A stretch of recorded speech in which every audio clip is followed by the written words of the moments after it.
trying to enjoy photography, trying to enjoy going out, and just doing something. So if you have phone on hand, it works out. I have been critical of cameras where they have small sensors and small aperture lenses, like those big bridge cameras, super zooms. So I'm really just critical of those because I try to understand or think about what a person expects from spending a given amount of money. So if they're going to go buy a dedicated camera and they are probably expecting it to be better than their phone in a number of ways. Now it will be, especially with the long zoom lens, but they might not be thinking about other things that someone that has spent more time learning about it might know and might expect from a given camera. So when I'm critical of those type of things, that's really where it's coming from. I do think they are useful cameras in many ways. Some tasks require higher end gear.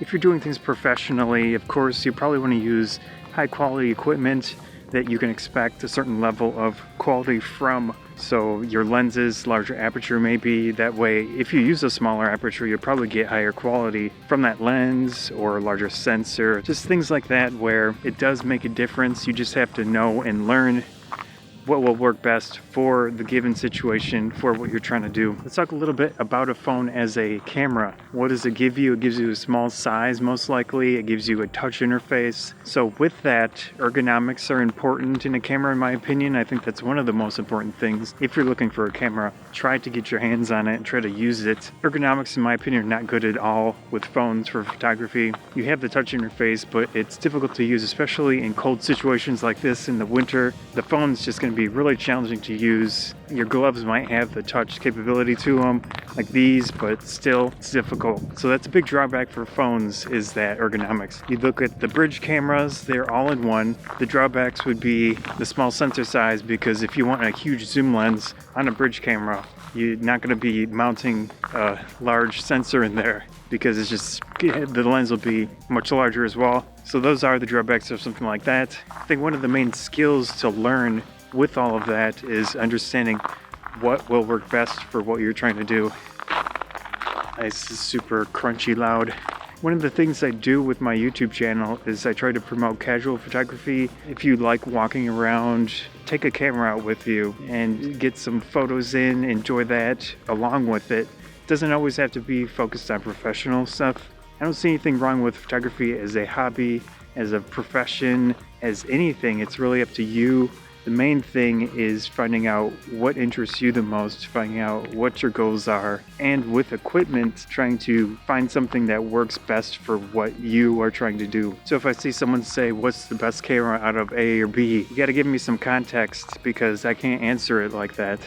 There might be some features that work better, are implemented better in one camera or another, but besides that, generally anything out these days is good enough for most use cases. When we're talking like a full camera, decent sized sensor, you can go and take, like I used the M50s at a wedding. I think the photos turned out okay. It isn't the best thing to use in that situation for sure, because there's a lot of challenges with a camera like that. It's missing stuff, but it can work.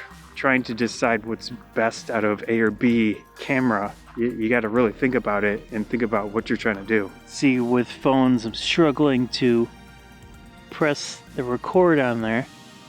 There we go. So I got my little B camera going. I keep tapping on the screens, they're just not registering anything.